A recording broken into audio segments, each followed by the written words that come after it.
She looked me up and down like I was something she'd scraped off her designer shoe, leaned close, and whispered just loud enough for others to hear, "Don't expect us to sit near you on the plane. We have standards."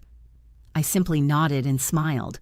What I didn't tell her was that in exactly 4 minutes, airport security would be escorting her and her husband away in handcuffs, and I would be the one who made it happen. My name is Diane Mitchell, and I'm 72 years old. I've lived in Boston my entire life, raised 3 children, buried 1 husband, divorced another, and built a successful career as a financial consultant before I retired. And let me tell you, after 7 decades on this earth, I thought I'd seen every kind of cruelty people could dish out. I was wrong.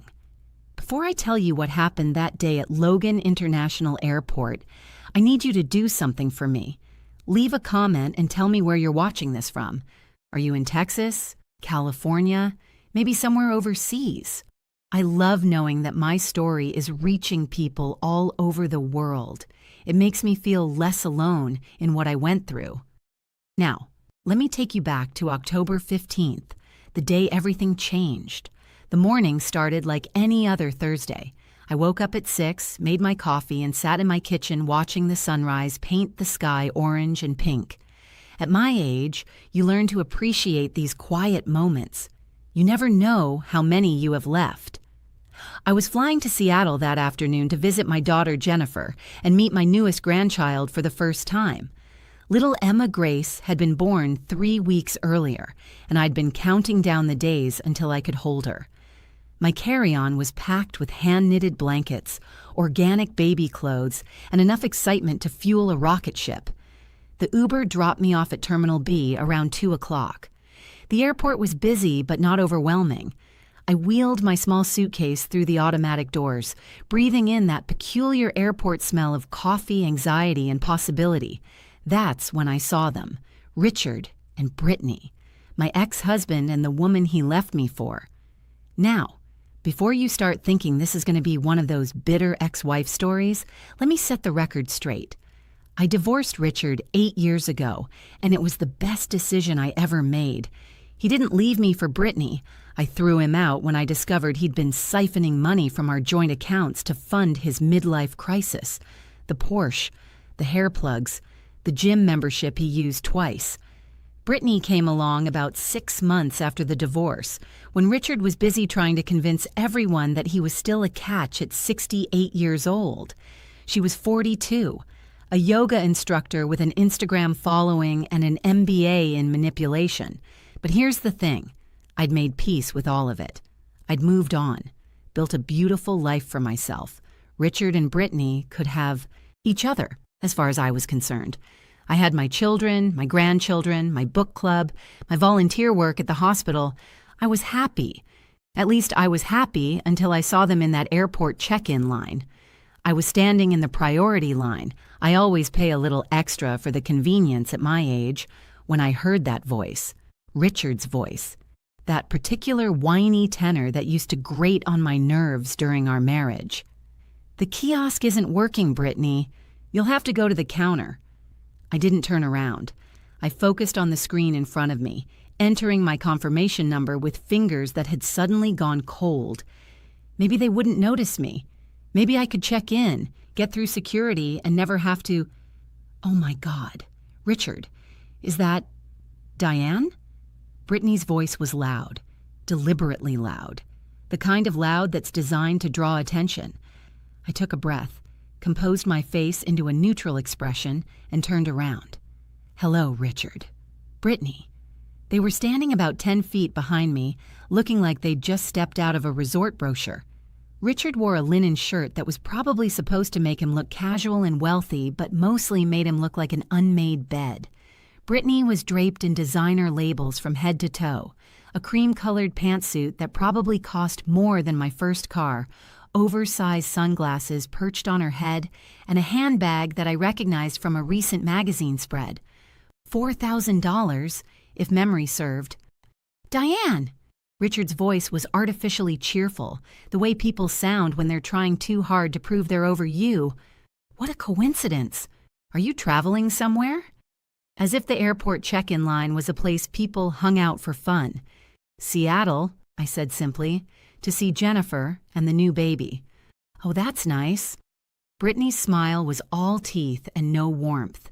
She moved closer, linking her arm through Richard's in that possessive way that screamed insecurity.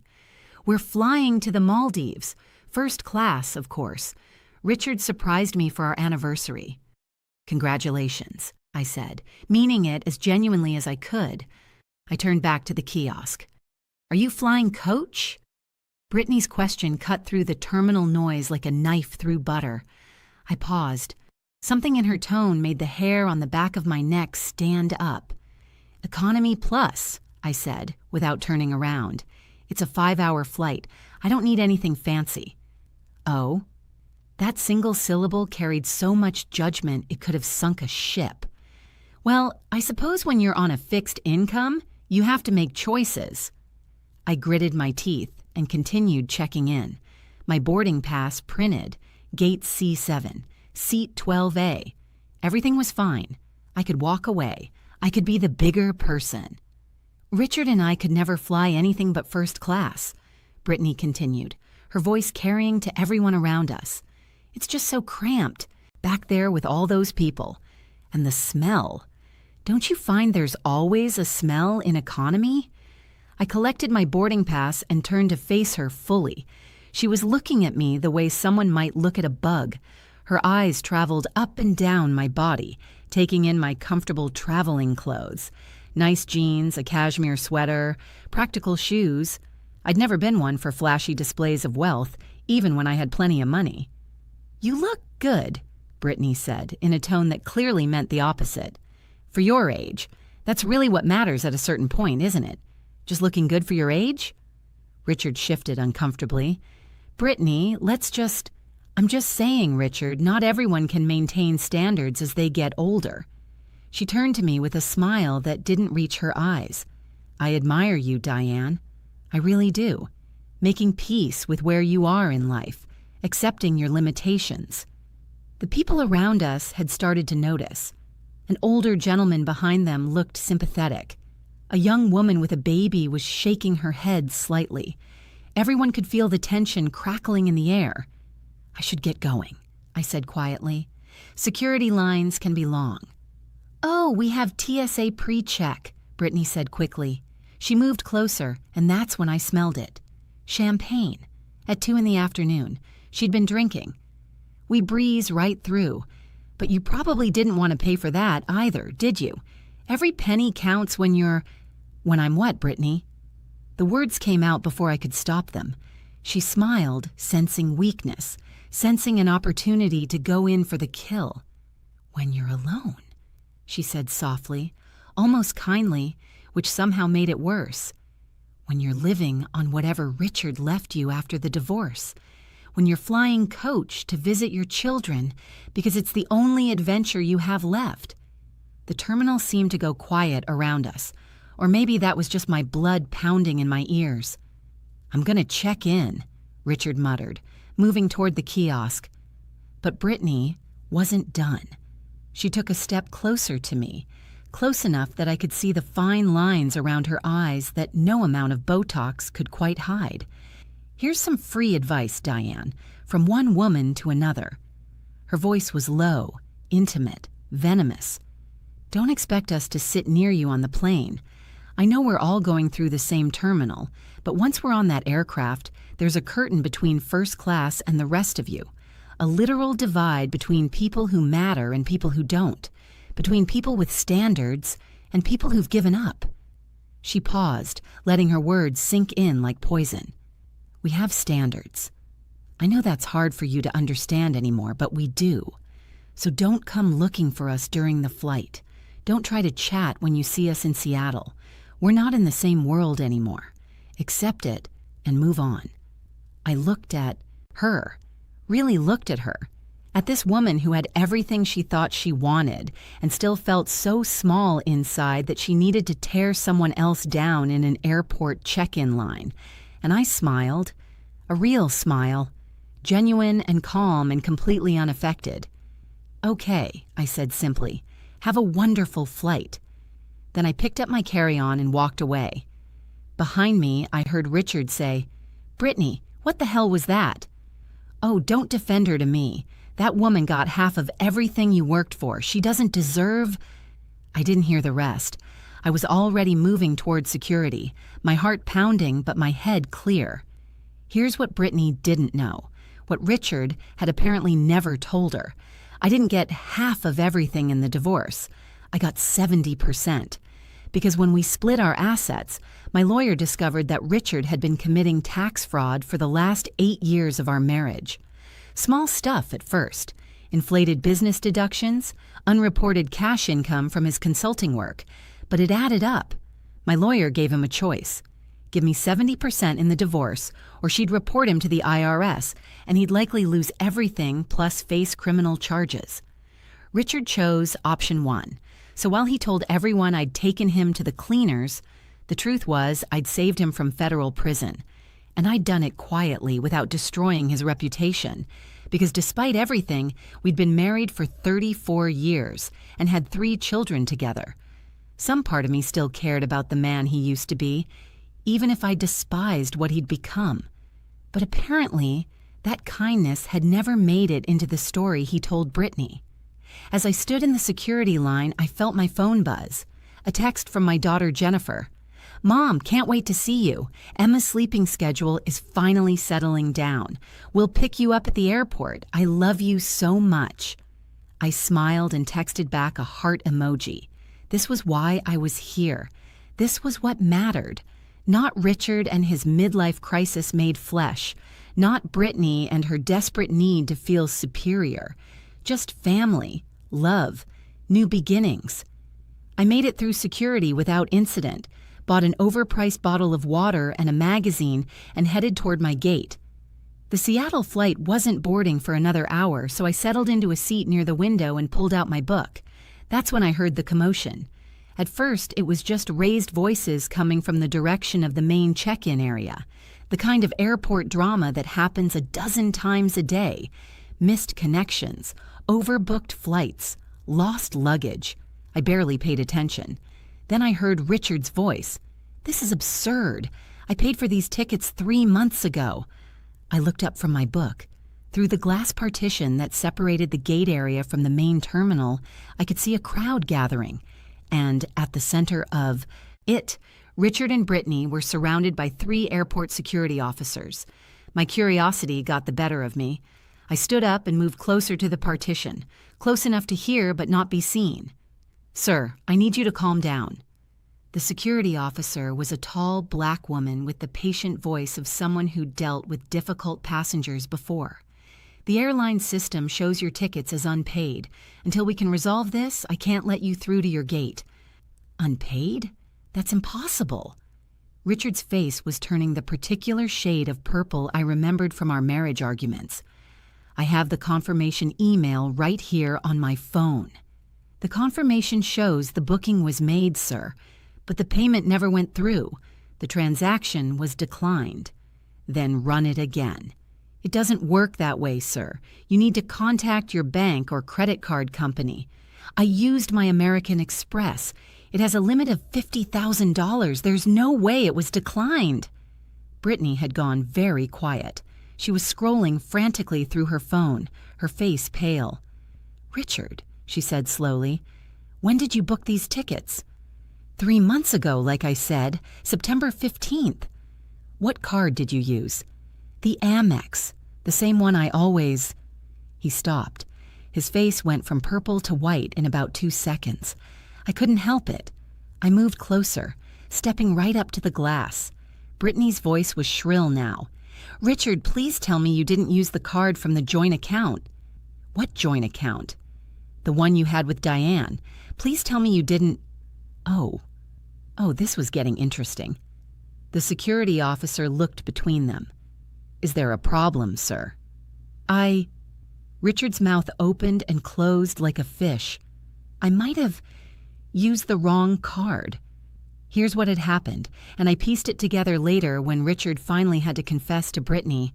When we divorced, we'd had a joint credit card that Richard used for business travel. The agreement was that the card would be closed after the divorce was finalized, but Richard, in typical Richard fashion, had conveniently forgotten to tell me about a few recurring charges he'd set up on that card.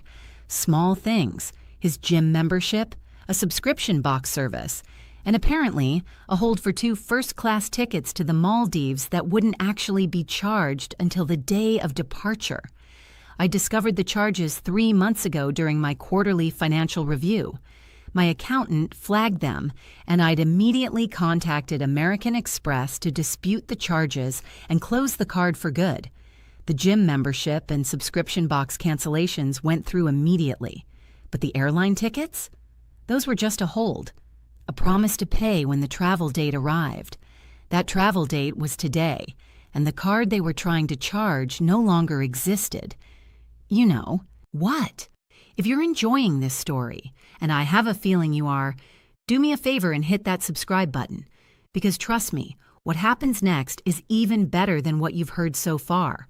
My daughter keeps telling me I should share more of my stories, and your support would mean the world to me.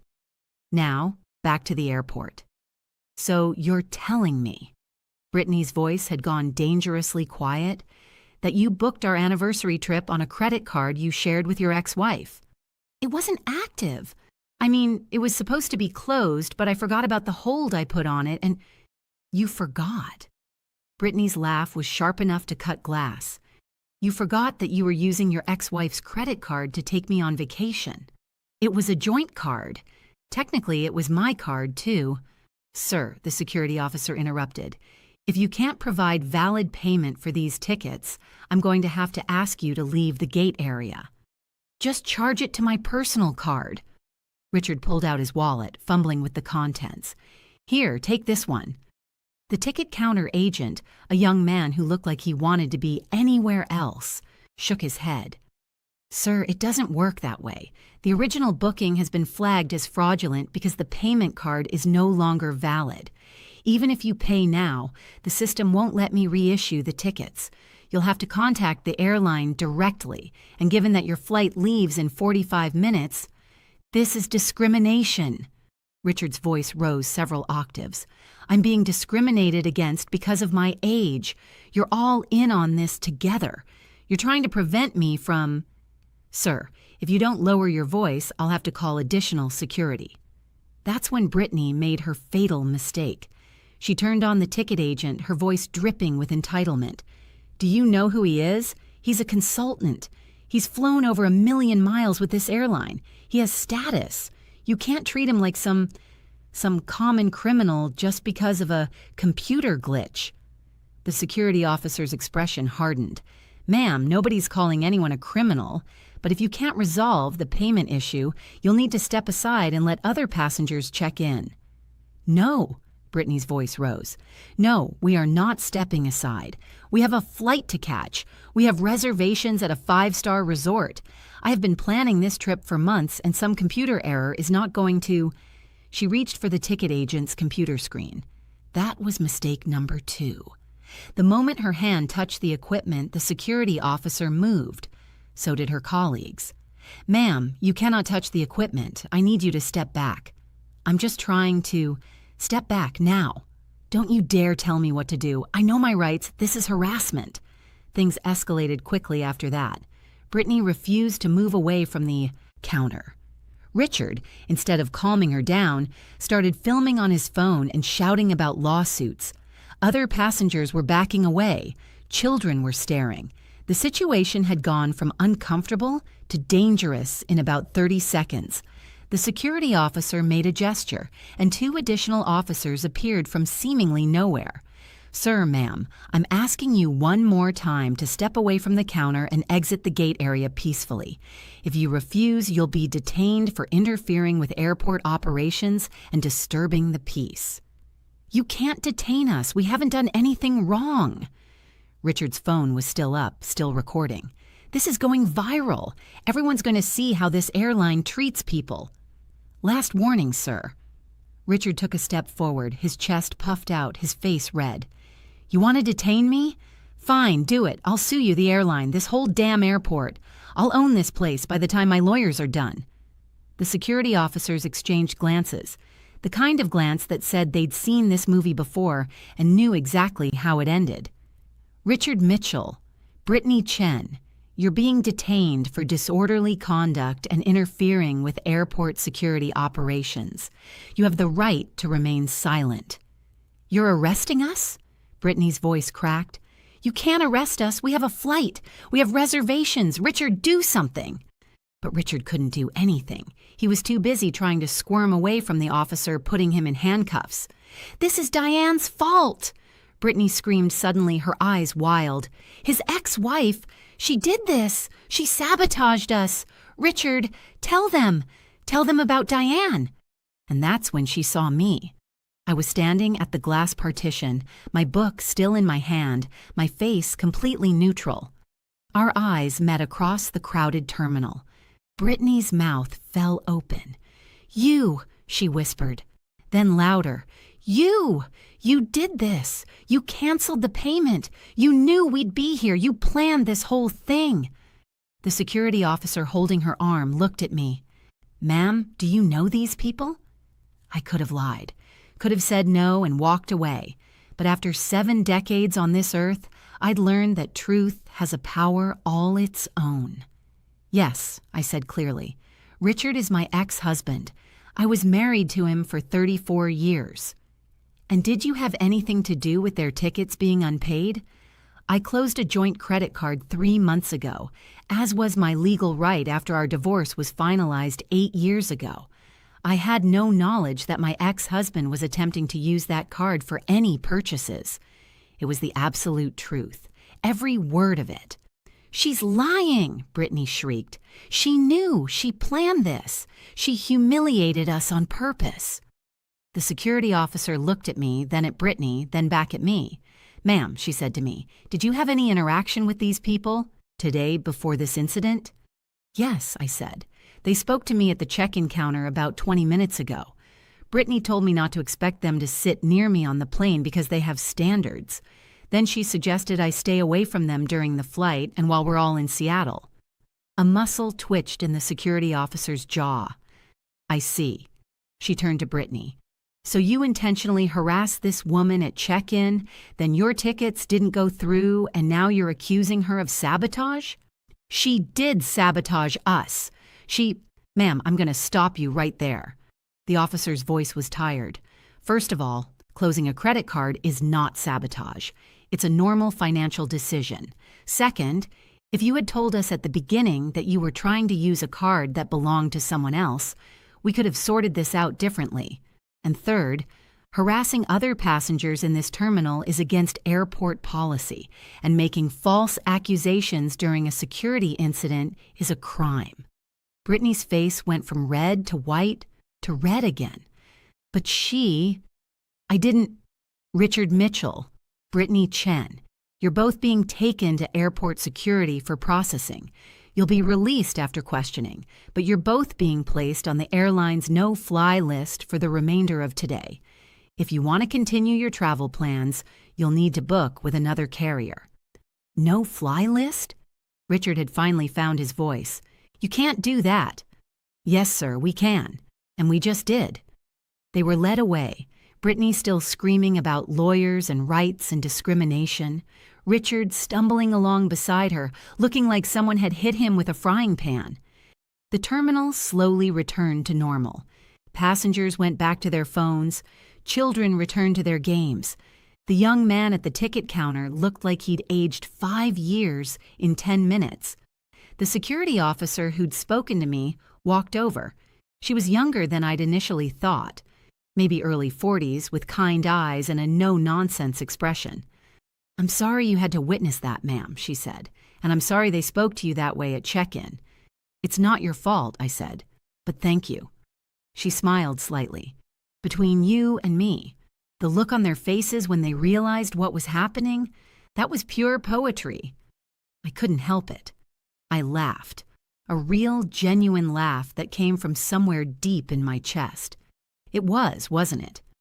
You have a good flight to Seattle, ma'am, and congratulations on the new grandbaby. She walked away before I could ask how she knew about the baby. Maybe she'd heard me mention it earlier, or maybe some blessings just come when you need them most. I made it to my gate with 20 minutes to spare, sat down in the same seat near the window, picked up my book, and tried to pretend my hands weren't shaking. It wasn't satisfaction I felt, or revenge, or even justice, really. It was relief. Relief that I'd walked away from the check-in counter with my dignity intact. Relief that I hadn't stooped to Brittany's level, hadn't engaged in her cruelty, hadn't let her make me small. Relief that the universe, in its mysterious way, had shown me that sometimes the best revenge is simply living well and letting karma handle the rest. Ladies and gentlemen, we'll now begin boarding Flight 2847 to Seattle. We'll start with our first-class passengers and those needing extra time. I watched as the first-class passengers lined up. Expensive luggage, designer clothes, that particular air of entitlement that comes with always turning left when you board a plane. And I thought about Brittany's words, that curtain between first class and the rest of us, that literal divide between people who matter and people who don't.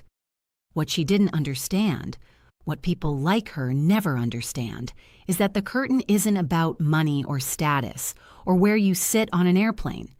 The real curtain is between people who treat others with kindness and people who don't, between those who build others up and those who tear them down, between people who understand that we're all just humans trying to get through this life and people who think they're better than everyone else.